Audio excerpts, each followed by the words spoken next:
Hey guys, and welcome back to my channel, and welcome back to Veda. There's a wasp. Today we're on day 28, and actually we're almost at the end. That makes me very sad. But today I thought I would talk about something that has been arising on my Curious Cat and other social medias for quite a while. The topic of how do I do YouTube if I'm so self-conscious? I am starting to do a series on this channel all about YouTube, making YouTube videos and different components of it. I already have one up on my channel, starting the whole YouTube series, 10 tips to get your YouTube started or growing or whatever, or like to resurrect it. I will leave that in the description box below if you want to go and watch that, but there will be more on this kind of topic, so leave your suggestions down below. As for today, we're going to be talking about being self-conscious and doing YouTube, how I do it and how you can do it too. The exact question on Curious Cat was, how do you cope with doing YouTube if you have confidence issues and low self-esteem? Not a dig or anything, just interested. I want to start a channel, but I'm honestly so insecure. I genuinely thought this was such an interesting question and nothing that I've ever got before. I didn't count it as someone having a dig at me. I just genuinely felt how curious they were, and I thought I would answer it in a video. Doing something you love already harshens the blow of insecurities, but it also can heighten them and make them blow out of proportion. So you could compare yourself to people in real life, but then it also falls into Instagram and YouTube, and you're constantly comparing yourself to people online as well. Insecurities, whether that's with your personality, with your work ethic, with your content, with your appearance, anything, your accent, you're obviously going to be comparing them to your insecurities, and that's a really bad thing. Seeing yourself on the computer screen and editing your voice over and over again kind of does soften the blow of an insecurity. If your insecurity is your accent, for instance, you may be surrounded by people on YouTube who speak English, because a lot of popular YouTubers do speak English. So maybe you're being surrounded by people who rebound your insecurity, and you then start talking more fluently in English because you're surrounded by people who speak English. Obviously, if you think you have a big nose and you're surrounded by people with small noses, your nose isn't just going to shrink, but if it's an accent thing or a voice thing, you're going to kind of do that. If it is just a general voice thing and you hate the way that you look or you hate the way that you sound, you're editing your appearance and you're editing your voice over and over and over again, and I can see why some people would take that and make their insecurity go away, because you're seeing it over and over again and you're getting used to it. You do get used to your voice.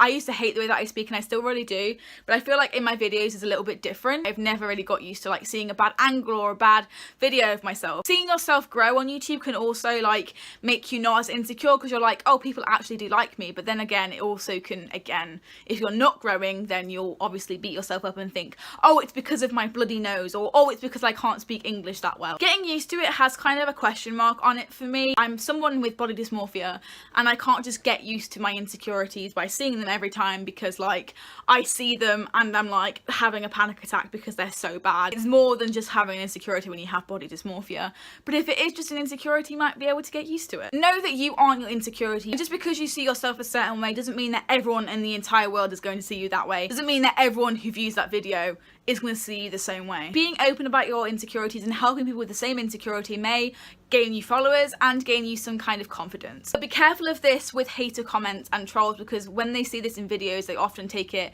and comment it down below, use your insecurity against you, because they know how much it harms you. But as long as you keep your wits about you and know that they're just using it as a way to get a response out of you, and don't give them a response, they don't actually mean it, you should be okay. Different angles and different lighting do different things for your face, and I don't think a lot of people talk about this on YouTube. It's when you see a really bad angle of yourself, you think, oh my god, what am I doing? Burn my channel, burn this computer, I am so fucking ugly. And certain lighting and certain angles really does test me during my filming, because I'm just oh, cancel the upload.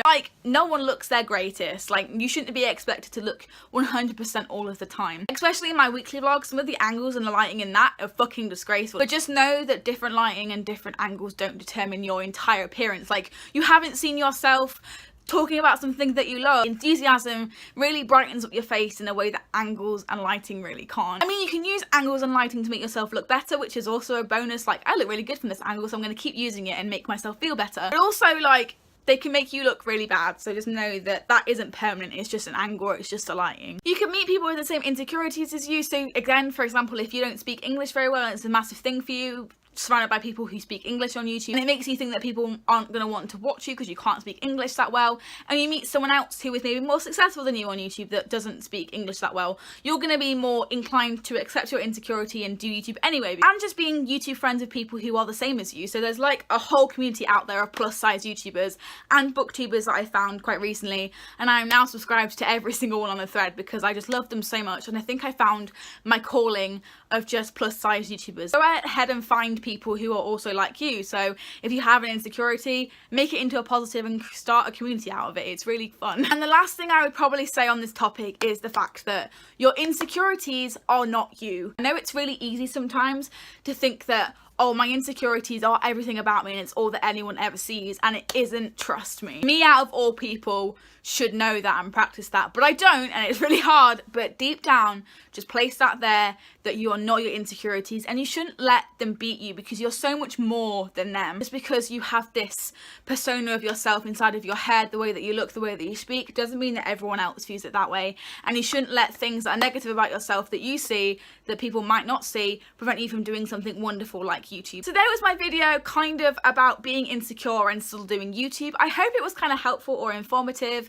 I only really planned this morning because I didn't realise I was going to film this until now. I switched out for another idea. But if you would like me to do more of these kind of videos, or if you enjoyed this one or took anything away from it, please give it a massive thumbs up. It really helps me decide what you like and what you don't like. Hit that subscribe button because I'm currently doing veda. Subscribe to see what I've got left for veda, video every day in August, which I'm currently participating in, which is what veda stands for. I also do upload outside of veda as well, and leave your suggestions for other videos I can do in this series about YouTube. Maybe it's thumbnails, maybe it's editing, maybe it's how people have reacted to me having a YouTube channel. Thank you so much for watching, and I will see you tomorrow for another veda video. 1, 4, 3.